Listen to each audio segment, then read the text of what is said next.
In all kinds of animals, including humans, emotions serve a purpose. They motivate us to do things that will benefit us materially in one way or another. And this isn't only true of emotions that most people would think of positively, like love.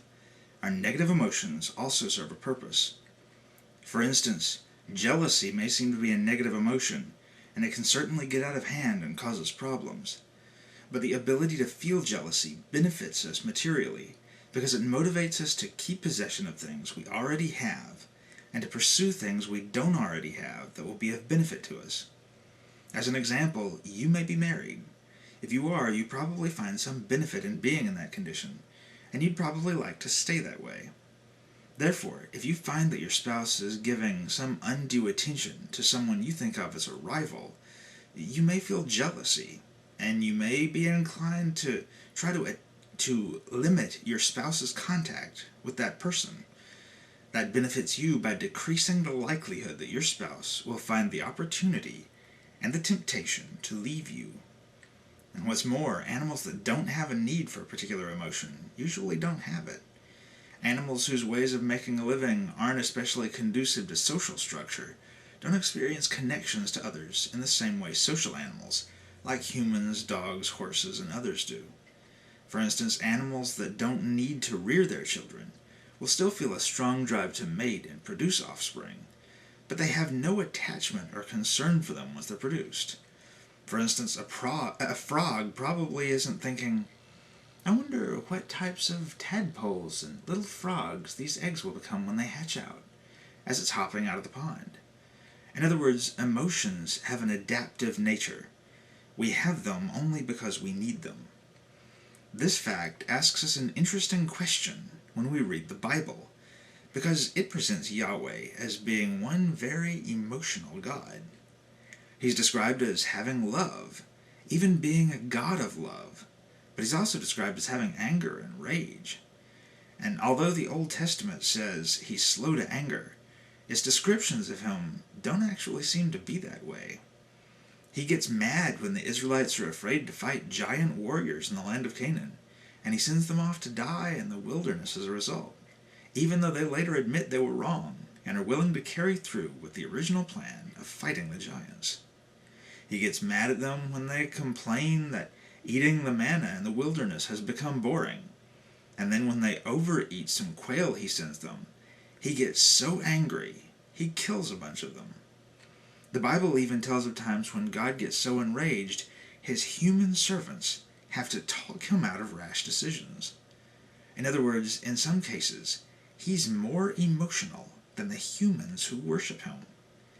But when the emotions of those humans, like Moses for instance, get the best of them, well, that makes God angry too, and the humans are punished for it. Yahweh is described as a jealous God. Jealousy in itself is an emotion, and when Yahweh gets jealous, in the Old Testament, he gets angry. It even says God can hate. So why does it matter to us if the Bible says God is emotional? After all, the Bible says we're made in his image, and we're emotional. So shouldn't we expect that God would be emotional? Well, as we talked about before, we're emotional because we need to be. If we didn't feel a little angry, a little afraid, a little sad, if we didn't feel love for our families, we wouldn't survive long as individuals or as a species. On this earth, if you don't have emotions, you'll die. This is true even though emotions may at times cause some problems. But God is described as being all-powerful. He's the Almighty of the universe.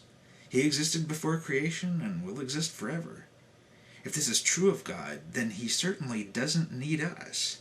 He doesn't need us to worship him. He doesn't even need us to be aware of him. So why would he experience jealousy because someone worships another god?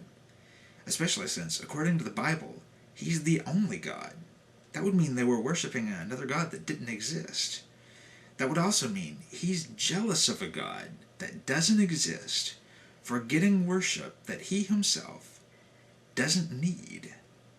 And why would God get angry at humans just for acting like humans, like in the case of the Israelites who were afraid to fight giants? We humans don't get angry at squirrels for acting like squirrels, or at other animals for acting like the kind of animals they are, even if they do things we don't like. At least we don't get angry at them unless we're emotionally imbalanced. For instance, I don't like it when birds poop on me, but birds have pooped on me a number of times throughout my life. Once a bird pooped directly into my mouth as I was looking up at the sky. I certainly didn't like that, but I also didn't become enraged at the bird, declare them wicked, and try to annihilate all birds because one pooped on me. I recognized they're birds, and they're just acting like birds. And I'm a measly human, and I can see that. Why would the God of the universe be more given to rash emotions than I am? In other words, if I can be capable of not expecting birds to act like anything other than birds, why would God get angry at humans for acting like humans? Does that even make any sense to you? So then, the question is, when we read in the Bible about this very emotional God, should we believe it? Is there any possible explanation for why the Bible would say God is emotional, other than the Bible being correct when it says it? Well, there is a saying that man created God in his image, and no, that doesn't mean that man created the all-powerful of the universe. What it does mean is that people try to imagine what God, or the gods, would be like, how they would feel, how they would act, what they would want and not want. And basically what they do is imagine themselves in the position of God, what they would want if they were God, how they would feel if they were God, what they would want their servants to do and to not do. And then they project this image of themselves, and they call that God.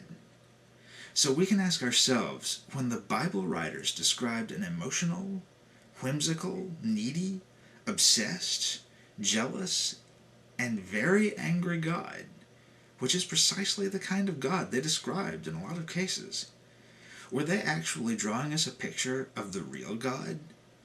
Or were they drawing us a picture of themselves and what they would have been like if they had been God? When you ask yourself this question, what does your critical thinking tell you?